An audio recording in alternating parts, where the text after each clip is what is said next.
It's Tuesday, and I'm here live.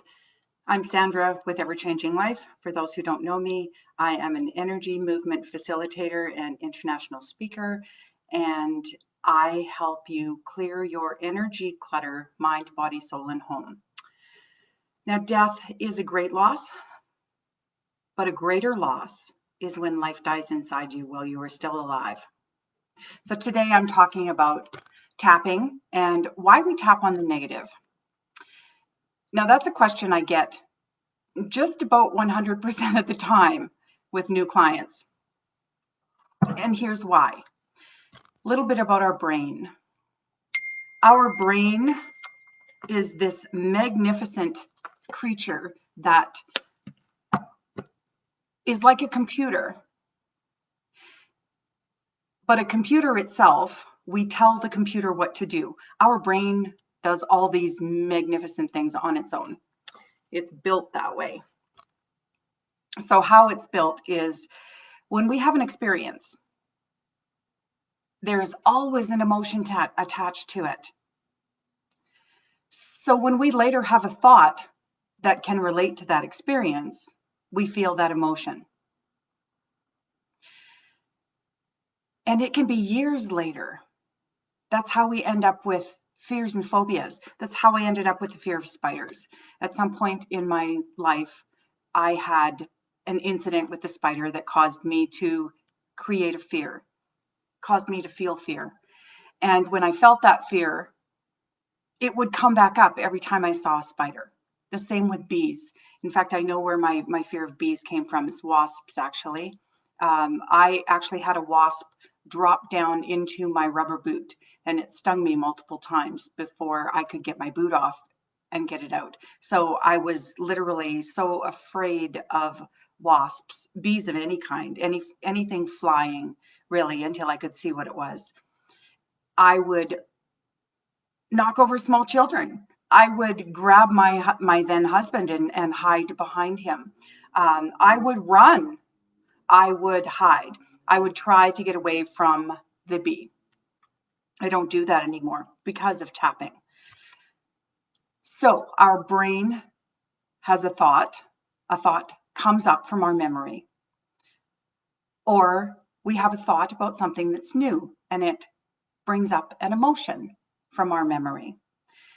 So thought makes an emotion happen.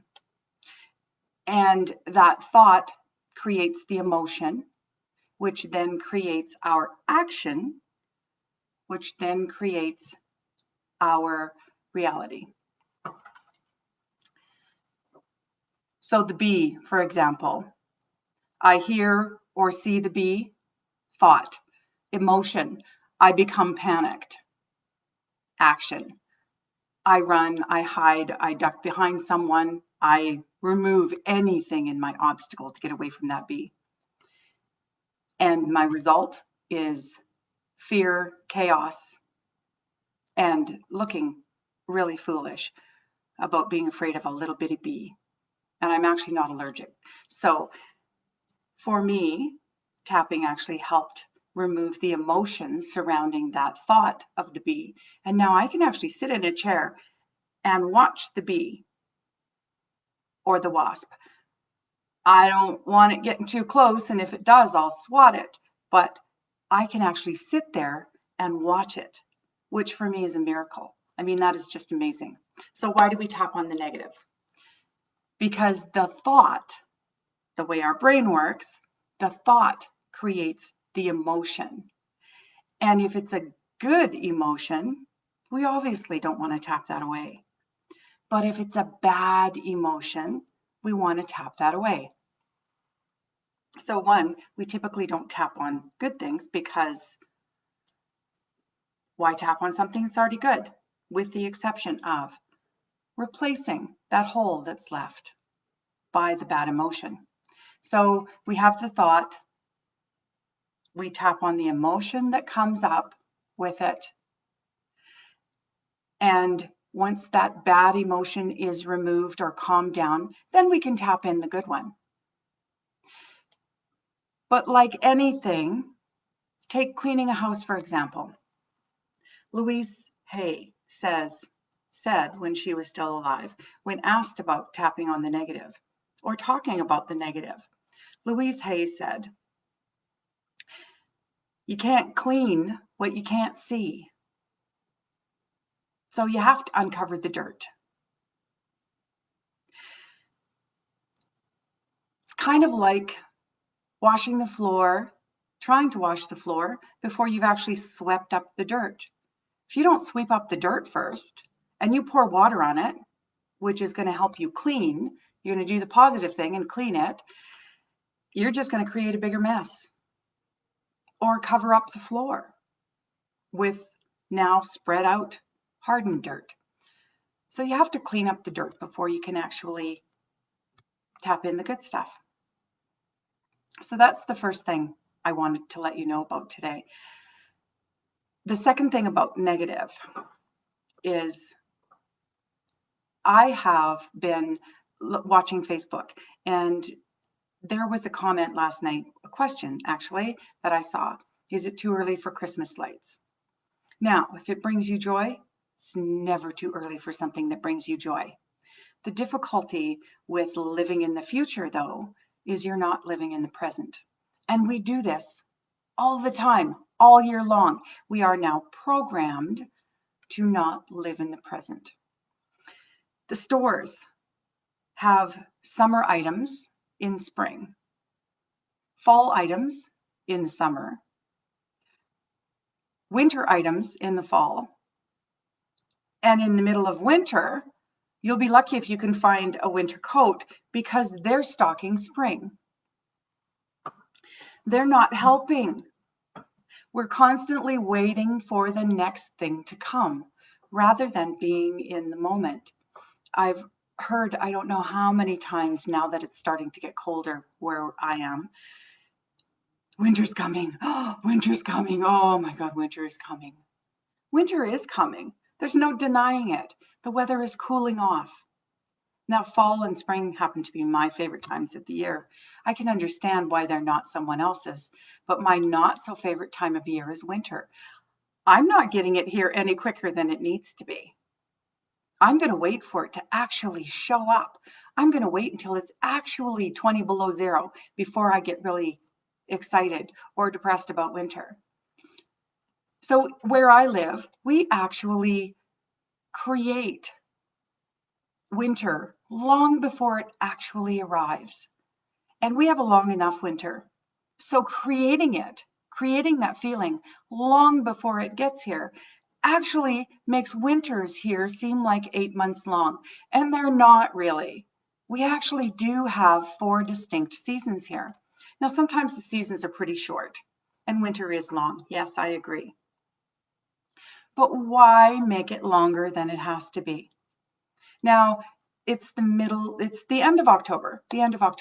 We're pushing, it's just about the 31st. Sunday is going to be, like, we're less than 7 days away from the end of the month. So we're going to be into November. And yes, we have had snow already, but I looked out today and saw the green grass because the snow is all melted that we got. It's not winter yet. It's not winter until that snow stays. It's not winter until we consistently have below zero, waking and sleeping. It's not really winter until we have to go out and shovel. It's not really winter until the ski slopes open. So I just wanted to remind you that we are actually creating our own reality, which is what we do with our thoughts, which then create our emotions. So as we think those thoughts, please remember that you don't get to choose the thoughts that pop up, but you do get to choose the thoughts you keep. I prefer to keep the thoughts that make me feel good, or change my thoughts to make me feel good. Why feel worse before you actually have to?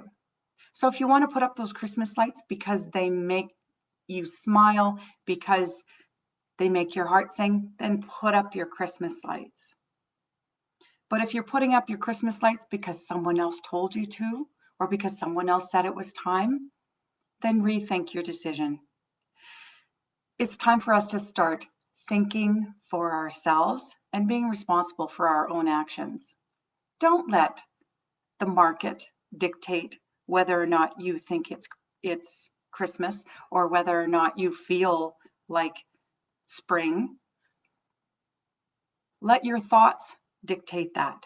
And since you get to choose them, it's you who's making yourself feel bad. So stop it. Stop making yourself feel bad. There are ways around that. Tapping's one of them.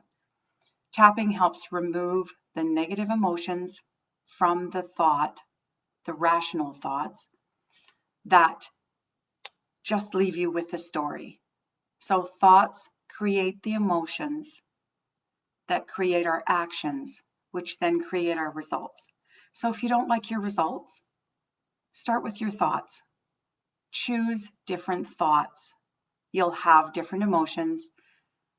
You will react differently, and you will have a different result. If you need help with this, that's what I do. I'm Sandra with Ever Changing Life. Thank you so much for joining me today. I do hope you enjoyed my talk. You can join me here every Tuesday, 9 a.m. Mountain Standard Time. And remember, death is a great loss. A greater loss is when life dies inside you while you are still alive. So take chances, tell the truth, learn to say no, choose your thoughts wisely. Dance, even if you're bad at it. Sing like you're a rock star. And make the most of every season you happen to be in. Make the most of every day. You get to choose it. Have the most glorious day. I'll see you next week.